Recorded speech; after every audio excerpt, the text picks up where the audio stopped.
Welcome back to the GSMC Hockey Podcast, presented by the GSMC Sports Network. We're talking Joe Pavelski's retirement and what it meant for the sport. This guy, very legendary career, has been playing in the league since 2006, playing over 1,332 games in the NHL. Eclipsing that 1,000 mark is a huge feat for anybody in the NHL. Joined the league when he was 22 years old in San Jose. Played in San Jose until he eventually got traded to the Dallas Stars. Or did he sign with the Dallas Stars? I think he might have signed with the Dallas Stars in that 2017 offseason and has been with them ever since. Legendary career, as I said, for Joe Pavelski. Playing in this league for 18 years is such a huge accomplishment. He was unable to get to 19, but playing through his age 39 season is so impressive for Joe Pavelski. Accumulated 476 goals in the NHL, over 1,000 points in the NHL. That will be a trivia question. 1,000 point scorers in the NHL. There have been about 70 of them. He adds his name to the list. But he wasn't known for his scoring. He was never one of those top line guys. During his prime in San Jose, it was Joe Thornton, Patrick Marleau, and then Joe Pavelski were all very prominent for that San Jose team. He's a two-time Cup finalist, has never won the Stanley Cup. Unfortunately, couldn't get it done this year as the Dallas Stars got so close to still playing hockey in June here. Unfortunate for Joe Pavelski. Does add his name to maybe the best, or a list of the best players of all time to whom have never won the Stanley Cup. For Joe Pavelski, that is very sad, but as I said, he wasn't always known for his scoring, but what he was known for was playing both sides of the ice. He was a Selke candidate almost always in his career, starting from his age 23, his second year in the league, all the way up until his second to last year in the league in 2023. He received votes for the Selke. In 2008, he was 65th in voting. In 2009, 20th. 2010, 23rd, 11, 24th, 2012, he was 11th, 2013, 45th, 15, 8th, 16, 18th, 17, 11, 16, 11, 17, 32, 18, 22nd. Didn't get the nod in his age 34 and age 35 season, but 36 season, he received his highest voting for the Selke at 7th. When he was 36 years old, playing both ends of the ice. That was that COVID shortened year. He was amazing that COVID shortened year at 51 points in 56 games played. And then received votes for the Selke in 2022 and 2023. Until this year, he has been a perennial Selke candidate. Absolutely deserving of the award, but he has played in the time of Brad Marchand. Alexander Barkov has also won the award a fair few times. So, unfortunate for him, has never been able to claim any award.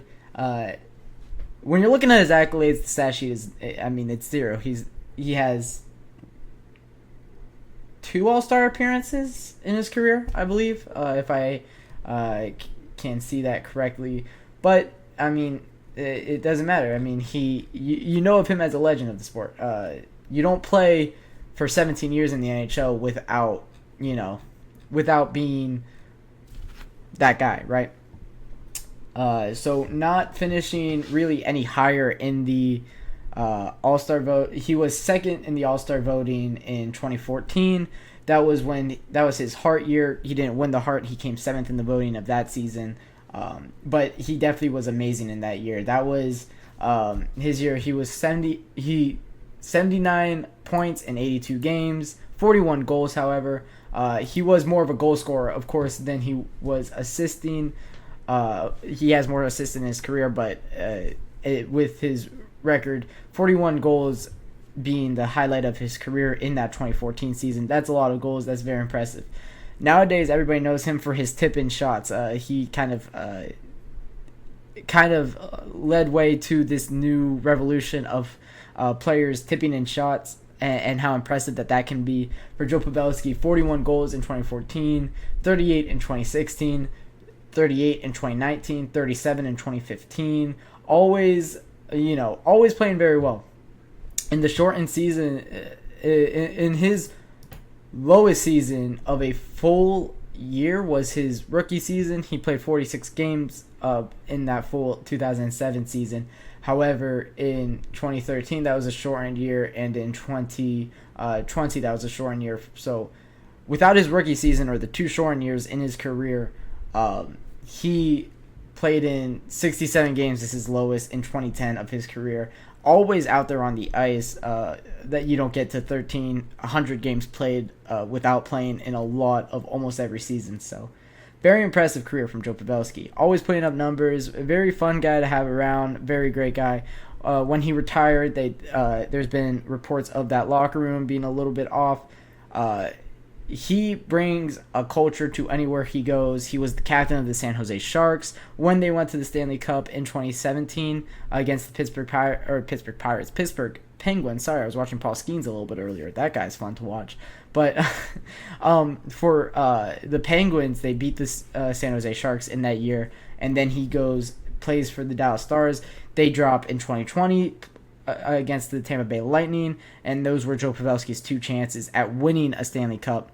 Unable to get it done. Always a great locker room guy, captain of the Sharks, assistant captain when he was on the Stars, veteran leader when he got to the Stars. So, for Joe Pavelski, a heartfelt goodbye to the sport. Fantastic player. In NHL. In the NHL video games, he was always a very high-rated guy. That's kind of what I remember him as. His highest rating being in NHL 17, being a 91 overall. He was great in that game. But he just had such a fantastic career, Joe Pavelski did. So he will be missed in the sport of hockey. He brought a lot of fun to the game. Always probably one of the hardest workers of this generation. There's always clips of him being out on the ice working on that tip-in shot. He's always the first guy kind of on the ice in practice wherever he's going. So one of those guys that you love to have on your team, and the Dallas Stars will surely miss him next year. Although his production definitely did drop this season, this year having 67 points in 82 games played. Still a very prominent forward for the Dallas Stars, playing on that third line. I think he was on most of this year, playing with I think the third line was someone like Joe Pavelski, Matt Duchene, and Mason Marchment for the Dallas Stars, if I can remember correctly. They're already out of the playoffs, and I've already forgot about their line combinations, although I was looking at it just the other day.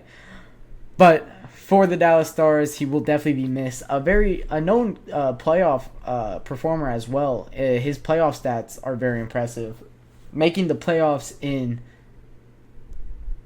a lot of seasons in his career. He made the playoffs in 2007. Did he? He missed.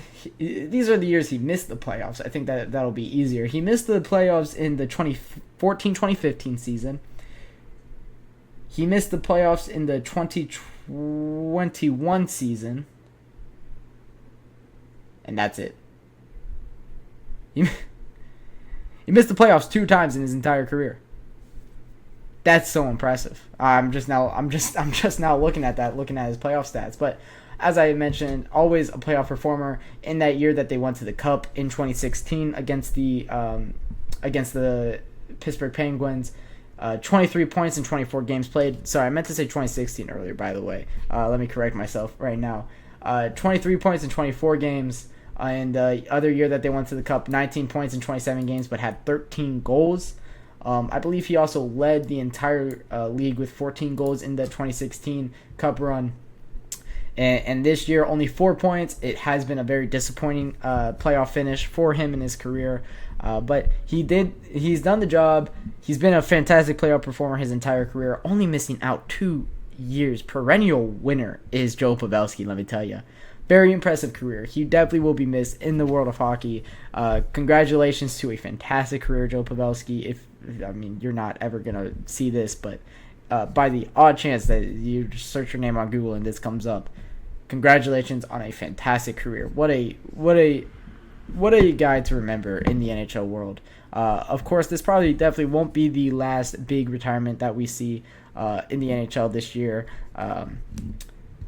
But we'll wait until more in the offseason to compile more of these retirement stories. As Corey Perry's getting up there in age, he might end after this Oilers Cup run. That's probably the next biggest name that I'm looking out for. Brent Burns maybe, although he's making a lot of money, so I don't know why he would go anywhere. But anyways, that'll wrap it up for our third segment of the night, talking about Joe Pavelski. When I come back, we will be talking about this Stanley Cup Finals and how it is the furthest in Stanley Cup Finals history.